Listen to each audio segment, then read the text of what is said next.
दरम्यान निदा खानला आश्रय देणाऱ्या प्रकरणाचा मास्टर माइंड इम्तियाज जलील आहेत अशी टीका मंत्री संजय शिरसाट यांनी केली आहे। निदा खान ही जलील यांची नातेवाईक आहे असाही दावा त्यांनी केलेला आहे। मंत्री संजय शिरसाट जी आहेत, शिरसाट साहेब काय सांगाल, निदा खान या जवळपास 43 दिवसांपासून फरार होत्या आणि त्या आपल्याच म्हणजे पालकमंत्री असलेल्या संभाजीनगर मधल्याच एका गावामध्ये लपून बसल्या होत्या। MIMच्या एका नगरसेवकाने त्यांना लपवून ठेवण्यात मदत केली होती। एक तर आरोपीला लपवून ठेवणं ते इलिगल होतं आणि हे घर सुद्धा इलिगल आहे।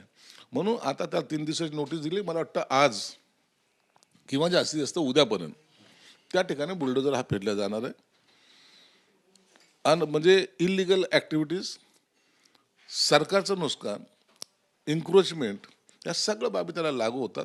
म्हणून UPचा बरोबर नाही, परंतु आरोपी जो कोणी असेल त्याला आम्ही सोडणार नाही, हे त्याच्या मागचा उद्देश आहे। पण आपण वारंवार इम्तियाज जलील यांच्याकडे बोट दाखवत आहेत या प्रकरणात। इम्तियाज जलील यांचा आणि निदा खान यांचा नेमका काय संबंध आहे किंवा का ते त्यांना सपोर्ट करतात असं आपल्याला वाटतं? मला जी आता माहिती मिळाली ते निदा खान ही इम्तियाज जलीलच्या भावाची जी बायको आहे तिची नातेवाईक आहे। आता हे नवीन प्रकरण समोर आलेलं आहे आणि म्हणून आता ती नातेवाईकच निघत असेल तर प्रकरण आणखीन गांभीर्याने घ्यायची गरज आहे। म्हणून इम्तियाज जलीलला अटक यासाठी करावी की याचा मास्टर माइंड त्यांनी सांगितल्याशिवाय त्या नगरसेवकांनी तिला तिथं ठेवलं का? आता आपला बॉस सांगतोय म्हणून त्याला ठेवावं लागलं ना। म्हणून सूत्रधार तो आहे, त्याला अटक झालीच पाहिजे ना। आता तो मतीन जो आहे तो बोलेलच ना। त्याला जेव्हा पोलीस त्याचा खाक्या दाखवतील त्या टायमाला तो पोपटासारखा बोलेल आणि मला वाटतं त्यांनी आता स्टेटमेंट दिलेले पण आहे आणि त्या स्टेटमेंटच्या आधारे आता इम्तियाज जलीलला अटक झाली पाहिजे ही मागणी मी माननीय मुख्यमंत्र्यांकडे करणार आहे। काय आपण SITची मागणी देखील करणार होतात पत्रव्यवहार करून?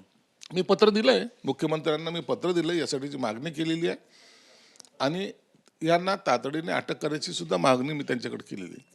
हे प्रकरण एवढं साधं नाही आहे, हे प्रकरण महाराष्ट्रभर पसरतं आहे। एक निदा खान नाही आहे, अशा अनेक निदा खान या पेड वर्कर सगळीकडे काम करत आहेत आणि त्याचा परिणाम अनेक ठिकाणच्या हिंदू मुली हे आपल्याला गायब होताना दिसत आहेत।